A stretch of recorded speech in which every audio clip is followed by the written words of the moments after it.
lecture of the day and the last lecture of the course by Gabriel Mindlin on dynamical systems and AI to model complex systems. So I leave you with Gabriel. Thank you. Quédatelo para las preguntas, por si. Okay, thank you very much for your resilience and your patience for staying until so late in the course. So the plan is the following. During the first lecture, the idea was to describe a plausible use of dynamical systems to a behavioral problem. And the idea was that even something as subtle as reproducing or eliciting a behavior in a bird could be done by a low-dimensional model, even with a normal form that would synthesize or summarize the bifurcations in a dynamical system. That was the first lecture. And the second lecture was about using non-interpretable tools in order to deal with complex systems. For those of you that are going to be staying for the workshop, I'm going to be using those techniques to address a real ecological problem on Friday morning. But the idea of today's talk was to find a synthesis, if you want, in terms of the relationship between some tools in artificial intelligence and dynamical systems. Why do they do what they do? Where is the common ground of how we can interpret the data if we process them through some neural networks? So I'm going to be talking about not automatic processing, but trying to unveil the dynamics behind, or the dynamical systems ruling the dynamics when it's processed by neural networks. So let me remind you a little bit of the problem I'm using as an example, which is the physics of birdsong production. And as I was describing before, you would have in this region here this pair of labia in each of the junctions between the bronchi and the trachea. And when you would blow strong enough air in between them, you would elicit some oscillations. And the way in which these oscillations would be born, the kind of bifurcation, would mean that you would have different spectral contents and therefore different timbres when you would filter the signal afterwards. Okay? So in our first lecture, I described more or less how I would identify that the key issue here was the motion of this labia. And I said that I guessed that the way in which you would transfer energy from the airflow to the labia would be by activating two modes, one that was a lateral mode, and the other one that was a wave-like mode. So the physics of this is very interesting. When you have the labia in a convergent profile, the pressure in average is higher than the pressure outside, so you would be pushing outwards. And then when the modes create a divergent profile, the average pressure is closer to atmospheric pressure, which is lower than the earth sac pressure, and therefore you would have a smaller pressure. So if you have a pressure that is higher when you're moving away, you have a force in the direction of the velocity, and you transfer energy to your mechanical device. That is basically the physics. And when you transduce that into a dynamical system, I told you that you would get some dynamical system here. And this was for a while a conjecture, and my experimental work for like 20 years was to measure in these little masses the tension and the earth sac pressure and so on in order to see if with this model, driving it with experimental data, I could get real sounds. But this was a conjecture. I had no idea whether this would happen in the bird because I couldn't watch it. And for 20-something years, I couldn't watch it. So the conjecture was that ultimately you would have a relaxation oscillation. That means you would put energy into the system and you would collapse to the walls or to the labia, and you would dissipate the energy violently there, and that would give some specific spectral content to the sound. Okay? So this was a conjecture that was not based on data, but it was the result of theoretical work. So it wasn't until recently that this kind of movies could be done. This was done by my friend Kun Elemans in Denmark, where he blows air in between. This is not one of these bipartite settings, but this is a pigeon settings. They have just two labia, okay? Two membranes, actually, tympaniform membranes. And you would have these oscillations there. So the interesting thing about this for me, as I was saying in the last lecture yesterday, is that now that I have this complex dynamics, in terms of the talk that Jonathan described today, I could use different tools. I could use a linear tool and find by singular value decomposition or principal component analysis, a linear decomposition, or I could try something like a neural network, an autoencoder, which I guess you're going to be talking about that tomorrow, maybe. But the interesting thing is that I wanted to avoid something like an artificial processing of identifying which were the interpretable variables. I didn't want to say, well, the midpoint position is going to be my x. I just wanted the dynamics to emerge out of processing the whole data.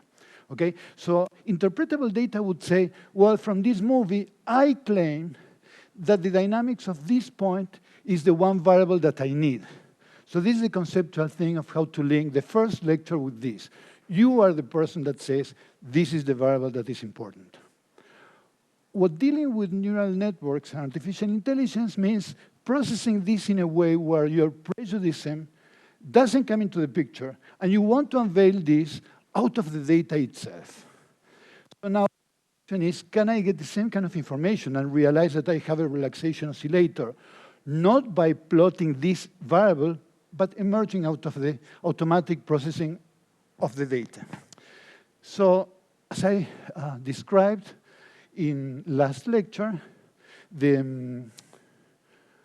neural network I'm going to use is this guy called the autoencoder, where you have one layer here, a symmetrical structure, one last layer in here, and this very unpretentious network is going to be asked just to copy whatever input you put in here in this layer here.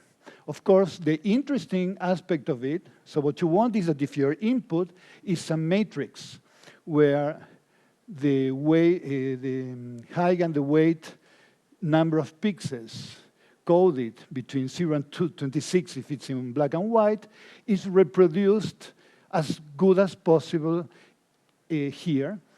But the idea is that in this latent space, you squeeze the data, you squeeze the information, and you want this to be as small as possible in such a way that you don't lose information in the process. If you can do that, then you have hopes that your system is driven by a dynamical system, because in a dynamical system, the deal is that every point has a unique future. The key of a dynamical system is you have a finite set of ordinary differential equations that is smooth enough so that if the vector field is smooth and the derivative is smooth, every point has a unique future. Mind that if you don't project this in a one-to-one way, so that if you don't succeed in making this one pattern be mapped to only one point in this representation space, then you won't be able to have, for every point in the latent space, a unique pattern. So this is the key issue. If you succeeded in doing that, you mapped every frame in your movie into one state, and you can write a dynamical system and a finite set of differential equations. Okay? So a good coding requires no self-intersections in the latent space, just like a good dynamical system is one system where every point has a unique evolution into the future.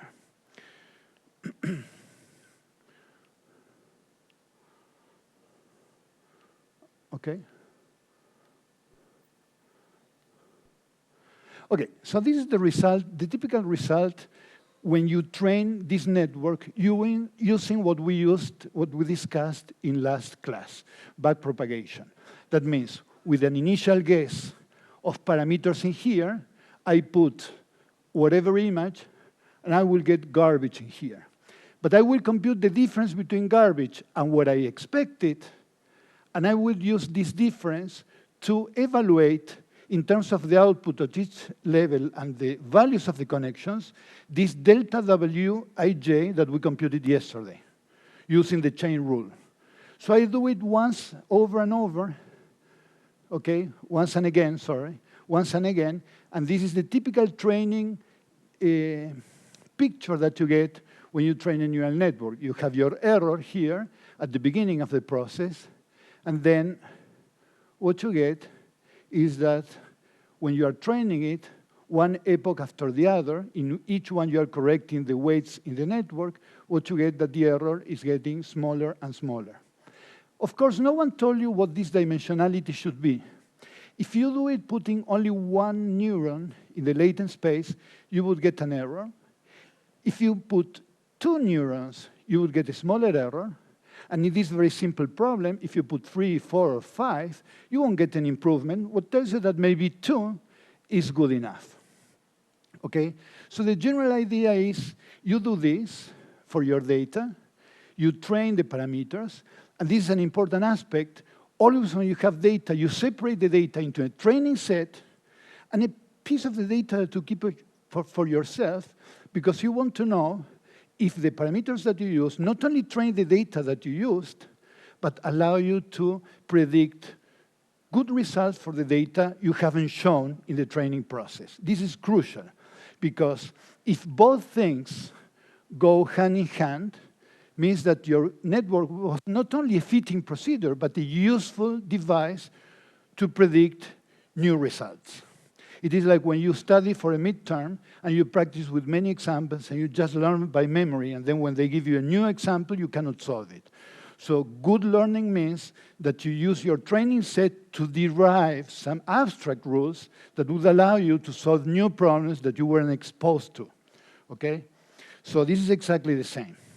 So when you have many solved midterm exams to practice, you just only use a few, and we are almost sure that you got it right, then you use the test, okay? So when you do that, what you obtain is something like this. What I'm showing you here is something that to me was very interesting. This is the velocity as a function of time. How do you compute the velocity? Well, you compute the difference in between the two frames by just computing the difference between pixel and adding all together, and you plot it as a function of time, and what you get, actually what Facundo got, no?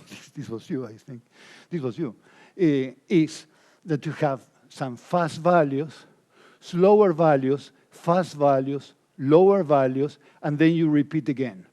And to me, this was very exciting. Everyone has his or her tastes, because to me it was a good evidence that you did have a relaxation oscillation. Actually, if you plot the phase space, that means what happens in the latent space, so you use the coordinates in the two neurons in the latent space, and you see which values you get, you see a high density of points in here. That means that here the system is going slow, and then you jump very rapidly to here, where you go slow again, and very fast here, and slow, and so on. So the alternation between fast and slow was, to me, a direct evidence that you had a relaxation oscillation with two slow regions and two fast regions, like we had predicted many years before without seeing the data. The interesting thing about this is that I didn't have to say, take this point and get it from the data. I just processed this automatically with a neural network by just doing a movie analysis, okay? So here we have the slow regions with high density and the fast regions with faster density. So the question is, what happens if you have more complicated data? And in this exercise, what we decided to do is to test this with more complicated data coming from a dynamical system, which we knew was more complex, but yet was deterministic. So this is a chaotic strange attractor from one famous mechanism, which is the Rosler attractor. Okay, Otto Rosler is a German physicist who designed a very low-dimensional dynamical system with 3 equations that displays chaotic behavior. For those of you that are not very familiar with that, a strange attractor is a deterministic attractor, okay, but that displays a very irregular motion. Okay, it is an attractor that is visiting the neighborhood of many unstable periodic orbits that coexist, and you would get something that is very difficult to predict, and yet is completely deterministic. So the training for this set is going to be to take pieces of this strange attractor and ask the autoencoder to process that. That means I would take every little piece of this complicated time series. You have a very complicated time series.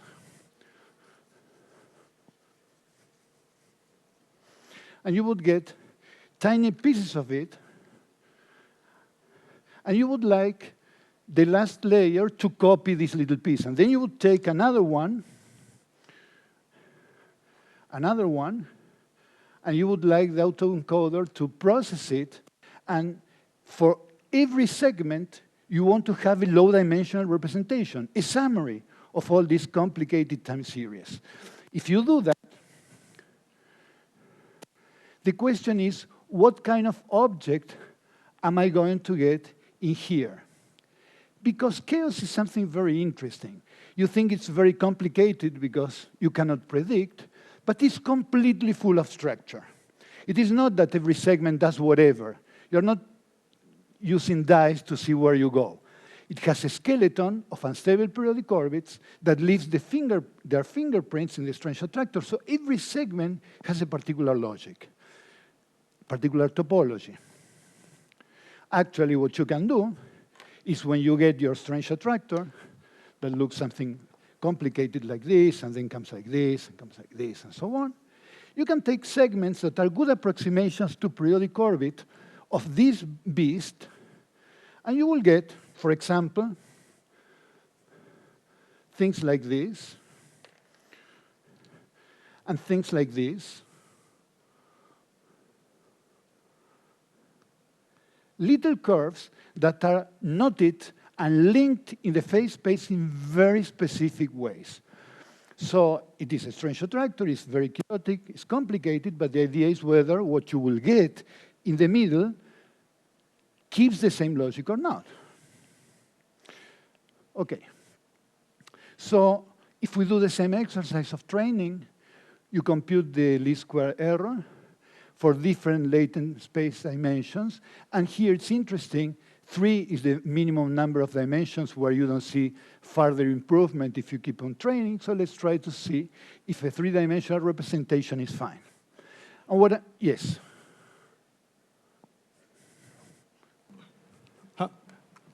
I'm good, yeah. Ah, okay. Thank you. How do you decide the size of these windows? What's the effect of, like, if it's too short or? Wonderful question. So if you use, in this case, just 3 points for the window, you would have enough information to do it, but the values would be so highly correlated that it would be very difficult to learn anything with 3 consecutive points. So what typically you do is you take a longer window, and then the result will be that that you have to embed 2D plus 1 points in that. So the actual answer to your question is, whatever is larger than 3 points should work. And from there, you can go as high as you want, up to 1 period, where the period would be the minimum periodicity of this. But I wouldn't recommend to use just 3 consecutive points, because you would have so much correlation between 3 consecutive points that it would be very difficult to unveil the dynamics there. So the thumb rule would be, go to a window of the size of the minimum periodicity of the system. That would be the time that would take to get one of the smallest things. And with this size, it would work beautifully. Thank you, thank you. Yeah, and then we can talk a lot about that. It's a wonderful question. But so I gave you the answer, and then we can talk about why. Okay, so if you do it, so this is what we did. We took the strange attractor. We took segments that are good approximation of periodic orbits. And actually, this was done by Gonzalo Uribarri, a former student that is now in Sweden working. And he computed the linking numbers between these periodic orbits. And you get a set of numbers. It's an algebraic set of numbers that tells you which is the way in which these orbits link with each other. What we have in here is what is processed by the autoencoder. And as you can see, it looks very different from this. Yet, if you take the segments and you compute how they are linked, you see exactly the same topological structure. That means that your autoencoder has deformed your variables, but the underlying dynamics is exactly the same. In here, what Gonzalo did is to find, as the system is trained with different epochs, which is the percentage of runs where you would get the right topology. And in here is beautiful because he computed the linking numbers between the orbits. And in here, at the beginning of the training, everything is a mess and nothing matches, fluctuates a little bit, and after some training, the topology of the orbits is exactly the right one, okay? So the system not only diminishes the error, but although you don't recognize the shape, the topology is already the right one. So why is it that the reconstructed flow in the latent space of an autoencoder is topologically equivalent to the original one, to the original flow? So let's go a little bit about mathematics. We know that if we have two flows, okay, so a flow would be a function, if you have a phase space, a flow would be a function that would take a point in the phase space and will map, the trajectory after some time, would give you the trajectory after some time with that initial condition. No? So you have two flows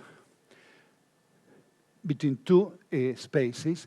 These two flows would be equivalent topologically if there is an homeomorphism, that means a continuous function with a continuous inverse that maps orbits of one of the flows into orbits of the other flow. This is a mathematical definition. If you can show this, you know that the two flows are going to be topologically equivalent. And everything that you want to find topological about the attractor will be preserved. Okay? So how can we show that an autoencoder does that?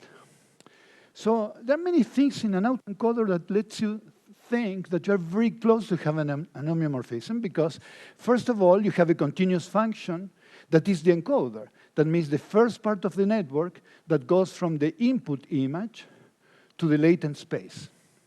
So this is a continuous function because we know that is the composition of a set of continuous units, finite. That's it. And then you know that there is an inverse because you know that there is the other half of the network that would take you from this latent space to the original result. So not only you have a continuous map, but for construction, that map has an inverse. So you know that there is a continuous map and an inverse, so we're fine. All we have to do is to know that we map orbits into orbits. So we know what we want is that the image of a trajectory is a trajectory in M2. That means that there is an equation that has that image as a solution. So we have to find that equation. If we find that equation, we know that we have mapped orbits into orbits. So if you do it with a typical loss, the typical loss would be you try to minimize the distance in between composing the encoder and the decoder to some set, and you obtain the same set, right? You understand that? This is how you want this thing to operate. You have some input, you process it, and at the end you get the same. The loss, in principle, is used like this. If you do that, what you are guaranteed, is that every point in here, every matrix in here, is mapped into a unique point in here. But in principle, it's not obvious that you're going to be mapping trajectories into trajectories. You could be mapping in the sets in an unordered way, so you don't have that a set is mapped into a trajectory. Actually, I think that the first time I talked, that was your question. So in principle, you only know that you're mapping a set into a set, but you're not guaranteed that you're mapping an orbit into an orbit. For example, this could happen. You could be mapping a periodic orbit into what is called in dynamics an arc connector, an orbit that is interrupted by a fixed point, for example. And that would be something that is topologically inequivalent. So you want to avoid this. So working with Facundo and Pablo Groisman, who is a mathematician at the University of Buenos Aires, we explored the possibility of adding to the loss also that the derivative in the direction of the flow would also be preserved. So we will try to fit not only the points, but the derivatives. Here I'm computing the derivatives just like the vector field, and this would be the derivative of the composition of the maps in the direction of the flow. Okay, so this derivative with respect to phi means that it would take this derivative over the trajectory that you are computing. So, because if you could compute the derivatives of this flow in every direction, you would prove mathematically that you have an embedding. Because to map an embedding, to have an embedding, you have to map every point, and all the derivatives have to be mapped smoothly. But over an attractor, you cannot do the derivatives in the directions, in arbitrary directions, because it's all discontinuous. But you can take the derivatives in the direction of the flow. So what this is taking into account is only the derivatives in terms of the direction of the flow, which is something that you can always compute. So if you do this, okay, so we map not only identifying the variables with the composition of the maps, but the derivatives. Then what you have is that if you do this computation, the derivative of the variables in the latent space are going to be this expression. And this is the vector field that is satisfied in here. Okay? So you know that this set that you have is actually mapped into the trajectories, into the solutions of that differential equation. So you know that, and this can be satisfied if in your loss you include that you are mapping the derivatives correctly. Okay. Check that if you compute the derivative of the composition of the maps with respect to phi, using the chain rule, you get this. Okay, so the minimization, this comes from the minimization of the second term. That means that you want this to be approximated by this. And therefore, you know that if this is not 0, okay, this thing cannot be 0. And therefore, you know that you won't have these interruptions that I was saying that were the danger that could eventually allow you to map orbits into orbits. So basically, now what you have is that the solutions of this differential equation in the original space are mapped into the solutions of this differential equation in the latent space. So you have a continuous map with an inverse that maps orbits into orbits. The topology has to be the same. So without predetermining the variable and without processing, and without a processing that is designed to get these variables, that means without computing the x in the image, I reconstruct a phase space. And if I want the equations of the problem in this very low dimensionality.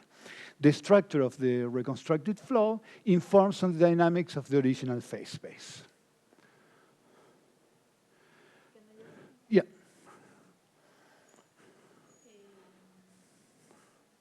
So how do you know the dimension of the space, the low dimensional space? Because I mean, if it's not enough, what happens with this construction? So if it's not enough, what would happen is that you wouldn't have that every state is mapped into one point. You would have these intersections of the flow. But you can detect it? You can detect that. But can you still mimic the end? Because you started trying to mimic an entry. Exactly. But then now you are also, I don't know, collapsing the number of, saying that you can describe your original trajectories by a lower dimensional system. But how low is that? What's the minimum dimension that you can use? And if you use a smaller dimension, can you still reproduce? I'm going to show you an example of what happens if you use a smaller dimension. For example, if you take the wrong movie of your physics. So if you want, I can elaborate on that question now, but I would prefer that you wait for this because I'm going to show you what happens if you miss the direction. Why you can miss the direction is very interesting because sometimes it's not the processing, sometimes it's you. Sometimes you chose the wrong data. You're looking at something that doesn't have enough information, right? If I take a movie of something that is oscillating and I take it by taking the movie from this side, it's wonderful. But if I want to take a movie and I go into this direction, I won't have enough information. And the problem is mine. And you cannot extract information from a bad movie. So sometimes it's that you're taking data that is not good enough. So let me show you an example with the Lorentz case. That is an example from which we learned a lot. So very briefly, for those of you that remember the physics of it, If not, I'm going to go a little bit fast, and whoever has a question and is interested will ask me later. So what Edward Lorenz did in 1963, actually just by, I cannot avoid saying this every time I talk about him. I met Lorenz and I had dinner with him, and he's the most beautiful man. Now he passed away. This great guy, he was a mathematician working in MIT in atmospheric science. He did this caricature of convection. Okay, he would heat some liquid, you would get these convection rolls in here, and he would derive a low-dimensional dynamical caricature for this problem. What he would do is he would take the Navier-Stokes equations with thermodynamics to take into account that he was heating this, and he was the heated fluid is going to be lighter and it's going to float and so on. He would have the continuity equation and some phenomenological function for the density. And then he would take modes. Okay, so what you have is conduction first, and you want to see which is what happens when you lose the stability from the conduction state. Okay, so you have first zero velocity in the flow, and then you have some velocity, and you have rolls. So he would take these guesses for the perturbations of the conduction profile of temperature, which is this. Okay, you have heated here, so you have a very high temperature, linearly lower when you go up, and then you find that when you perturb it, you have some mode in here. And he wanted to put, and also for the velocity at the beginning is zero, and then you want to perturb it. You know that the velocities of this incompressible fluid can be derived from a potential, so if he wanted to have rolls, he knew which is the shape that he would need to develop for this potential, and this was the amplitude of this mode. So the idea would be to take these modes, the modes that would describe the perturbation of the temperature and the mode that would describe the perturbation of the velocity field. He plugged them into the Navier-Stokes equations, and he derived the ordinary set of differential equations for the amplitudes of those modes. Okay, so he would have ordinary differential equations for those. And this is the Lorentz system. What made him famous is this set of systems, that is the temporal evolution of the amplitude of those space structures. Okay? This is what we have to remember. If you do this, he got famous because he wanted to do the simulation, and he found that he would run the simulation 2 or 3 times from what he thought were the same initial conditions, and he wasn't taking into account that he would be using, the computer he was using a higher precision than the one he could input as initial conditions. So he would run something that he thought was a deterministic system, and every time he would get a different result. So he was desperate for months until he realized he was into something because it was a numerical error.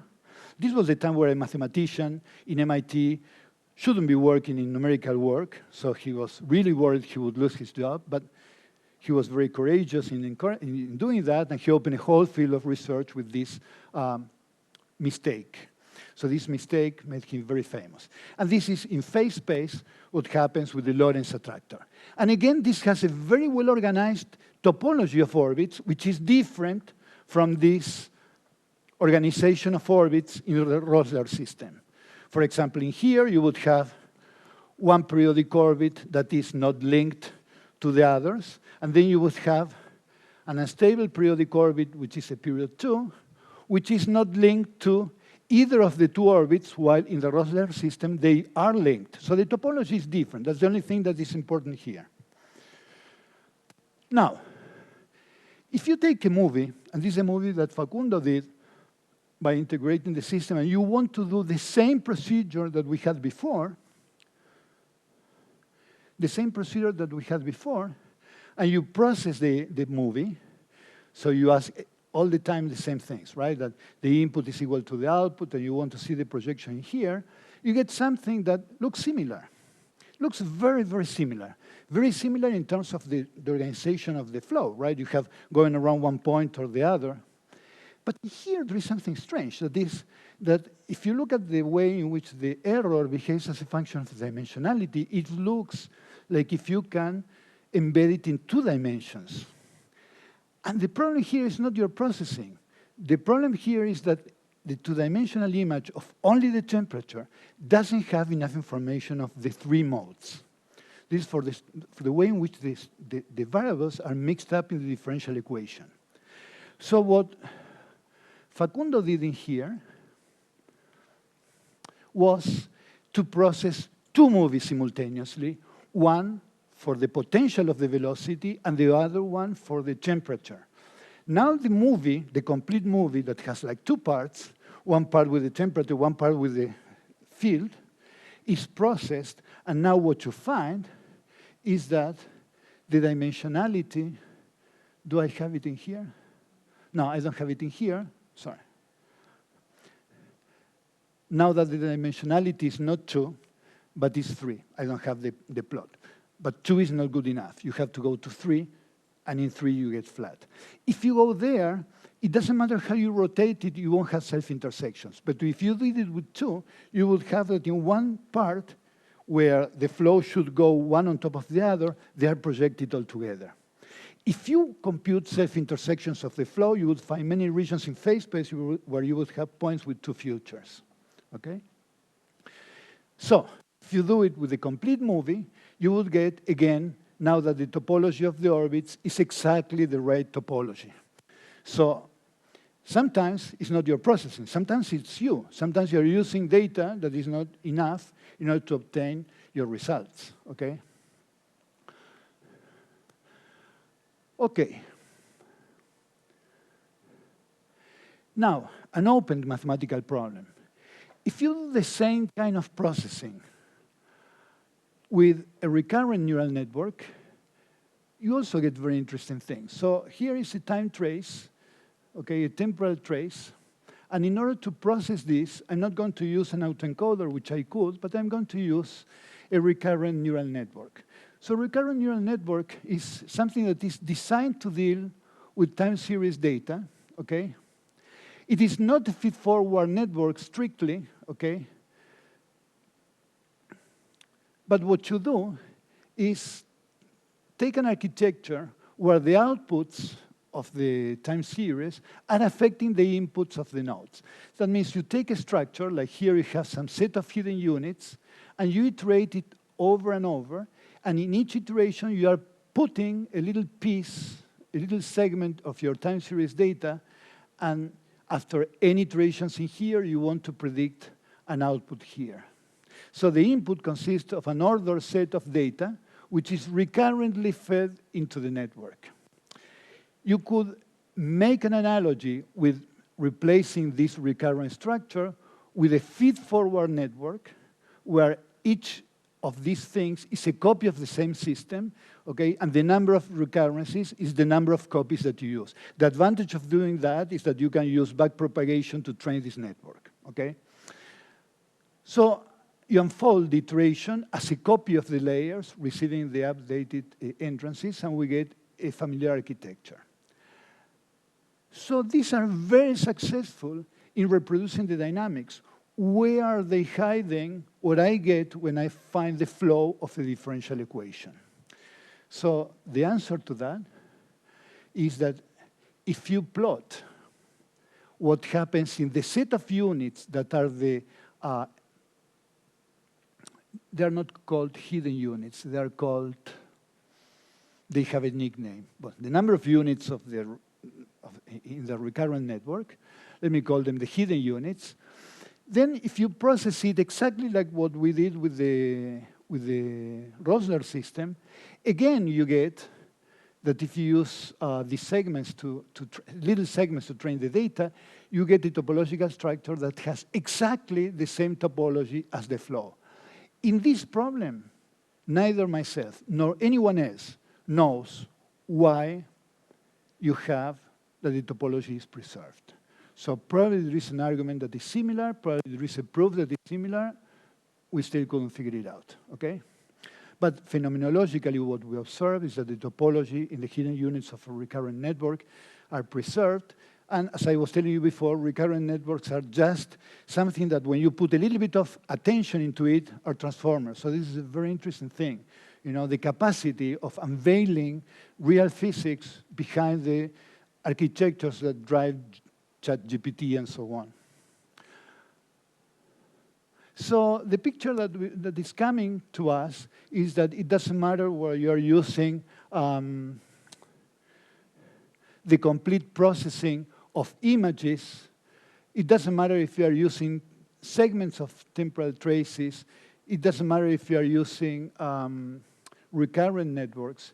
Basically, there is somewhere where the flow is topologically equivalent to whatever was driving the dynamics behind something that is very overrepresented, like an image. Okay?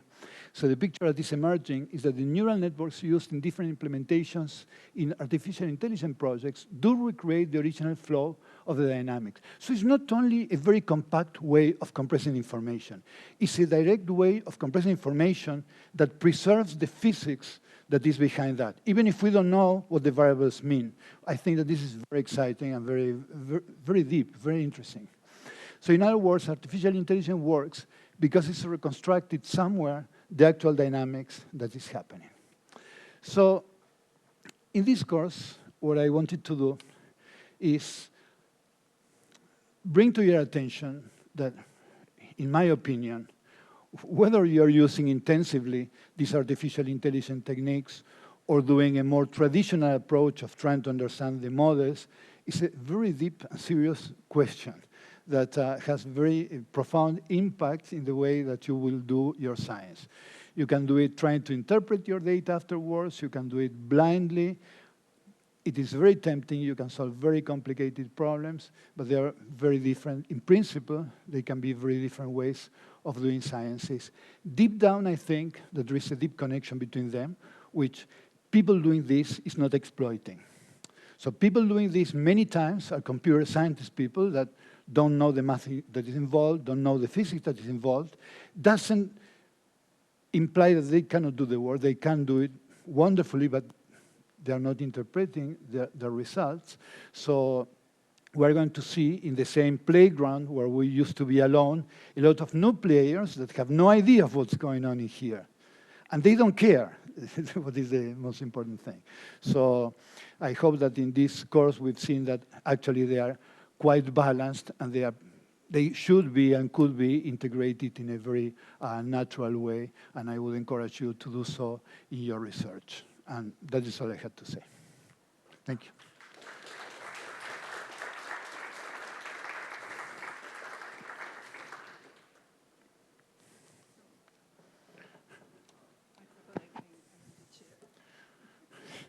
Are there any questions? Oh.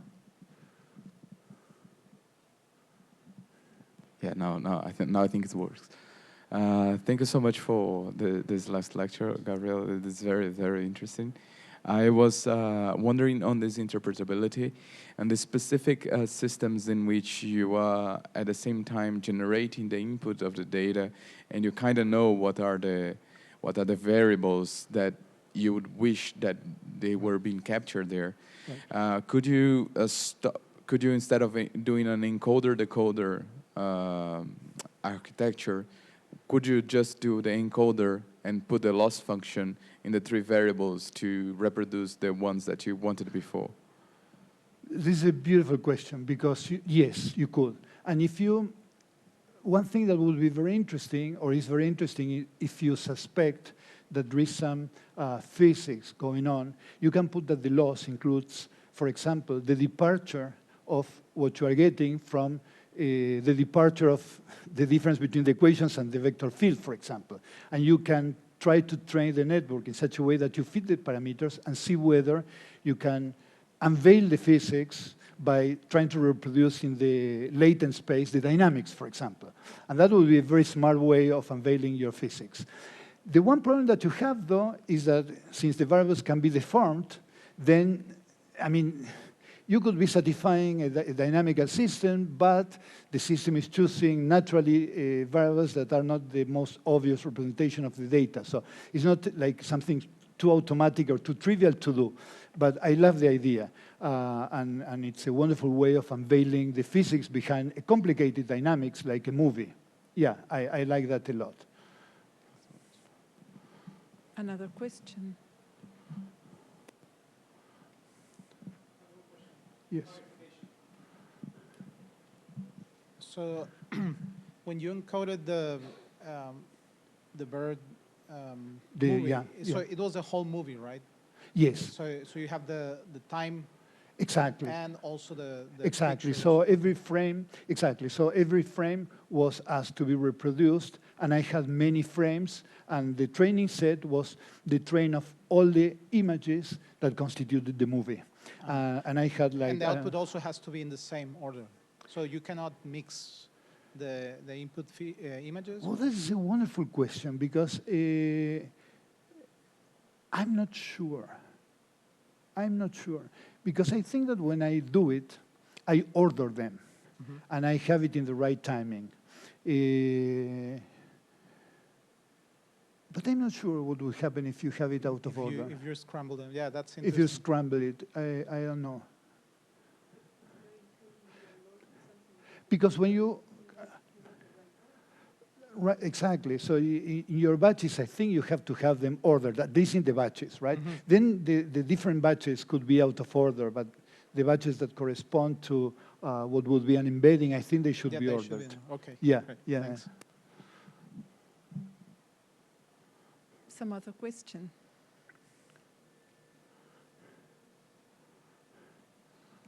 So you said that in the low-dimensional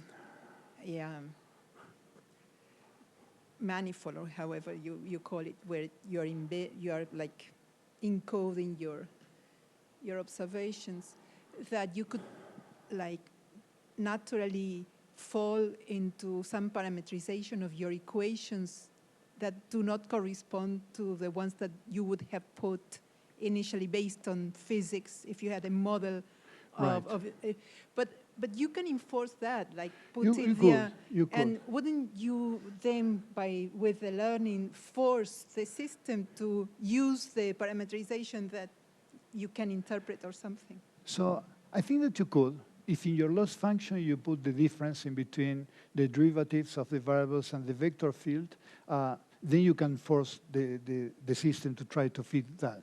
What I'm kind of doubtful about is that actually when you write the model, in general, when you write a model that is a caricature in terms of the variables that you're using, okay? Your vector fields are approximations, there are low-order truncations and stuff like that.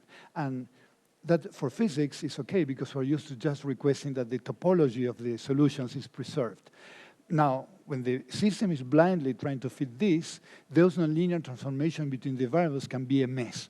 So it could be very difficult if you are very strict on actually fitting the right vector field.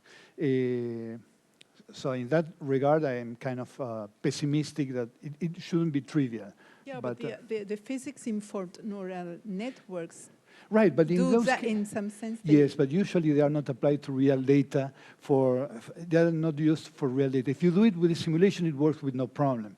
I mean, if you do it with a normal form and you write a solution and you want to unveil and fit the parameters in there, even if you put some nonlinear transformation, it would work. But the problem is that you know that those were the equations to begin with. The only challenge is to have a nonlinear transformations for the variables. But if you have a problem like this, where you have labia of a bird, that is, when I write this low-dimensional model that I say, well, the dissipation is this x squared times y, this is a phenomenological thing. So it's not a problem of just deforming the variables. The actual saturation function could be completely different. So the network would be urged to find a particular nonlinearity, and maybe the nonlinearity is different. And all I wanted to reproduce is a relaxation oscillator. So for my model, it's okay. But when the new network is processing the movie, it will find that x squared y could be a very naive nonlinearity. So if you use it with data that you synthesize, with a Lorentz or a Rossler, it will work wonderfully. And people that do physics-informed networks do that. But if you want to do it with real experimental data, then you have a problem. The only thing you can be sure about is that you reproduce the topology of the flow. In one of the standard statistical tools, or maybe one of the standard statistical frameworks is model selection, in which, and the center aspect there is the AIC, in which you put into the evaluation of your model both how well it fits and its complexity. Is there work into AI world to include some sort of term that would be related to this, to the amount of parameters, to the complexity of the model, in which you could do this kind of model selection with AI? Yes, yes, you could. For example, one way in which people are doing that is with a different architecture that are called Kolmogorov-Arnold networks.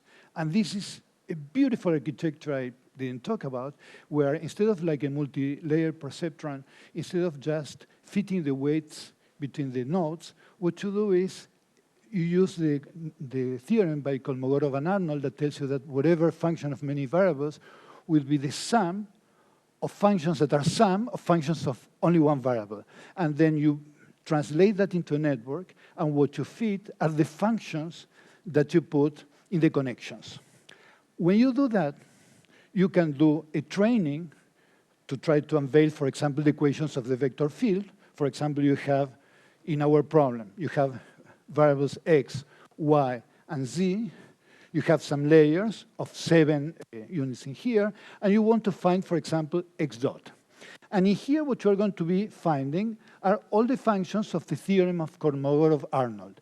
When you do the loss and you train, you can ask, for example, that the entropy is small, and for example, then that the functions are not very complicated, and you can put the shape and try to simplify your model a priori. You penalize the complexity of the function. And if you do that, you are guaranteed to find the simplest vector field that reproduces phenomenologically your experiment.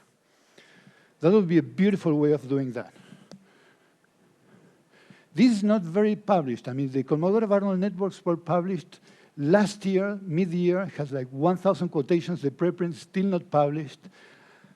I haven't seen this published. I'm working on this, and I haven't seen it published, but I think that this is the way to go to do phenomenological extraction of vector fields. And it's exactly requesting that, to ask the vector fields to have terms that are not very complicated, just some low order polynomials, for example. I would like to know your opinion on the philosophical side of this. And I think that for a while now, I mean, at least since numerical computation is available, we are using tools that you have to kind of trade precision for understanding. Let me give you an example. If you want to compute critical exponents of some given model, you can do renormalization group, or you can do Monte Carlo. If you want precision, you do Monte Carlo because you will get better numbers. But I think you agree that if you want understanding, you do renormalization group. Even if you get an answer, you understand more, even if you get an answer that's less accurate. So this has been going on, but it seems like this artificial intelligence thing is like an extreme where you completely give up on understanding. Are we giving up? Right. What's your view on this? So again, this is something I say in terms of my opinion, no? So just take it as such. My prejudice, again, with this field of artificial intelligence is exactly this way. People want to jump into very complicated problems and get results without understanding what's going on. I think that we will pay a price for this. We're leaving important decisions in hands of things that are even asked to give us explanations of what they are doing, right? Because they ostentatiously don't give you the reason, rationale, or rules of what they used. Okay, so you cannot even argue with them, and you are giving them more and more responsibility. We'll pay a price for that. Now, this is done, I think, in my opinion, and this is a personal opinion, because it's so easy to implement that many of the people that are doing it are not interested in interpreting the results. But it doesn't mean that you cannot get interpretable and very sound results if you know how to ask them. Like, for example, in the little examples that I showed today, you can unveil the topology of the flow and really to understand that you're reproducing the topology and so on, and you can get that from the data. The thing is that people are using it without caring about that, and many of the people that are doing the work don't even know that those are questions that are of any importance. So yeah, people are trading, solving complex problems with these tools that are very easy to code. By the way, I don't know if when you were doing the exercise noticed that, but I gave you 10 collabs to download that implement state-of-the-art neural architectures of this. And they were high-level instructions written in Keras so that everyone can program them, okay? So this is in hands of people who have no idea what's going on, and they're using it and successfully solving problems. So yeah, people are trading results for that. My point is that if we are interested in, there are very deep mathematical and physical questions involved, and we can learn from them. This is not how they are used, though. Yeah. Any more questions? Okay. So if there are no more questions, I think we can thank Gabriel again. Thank you. And we adjourn for the day.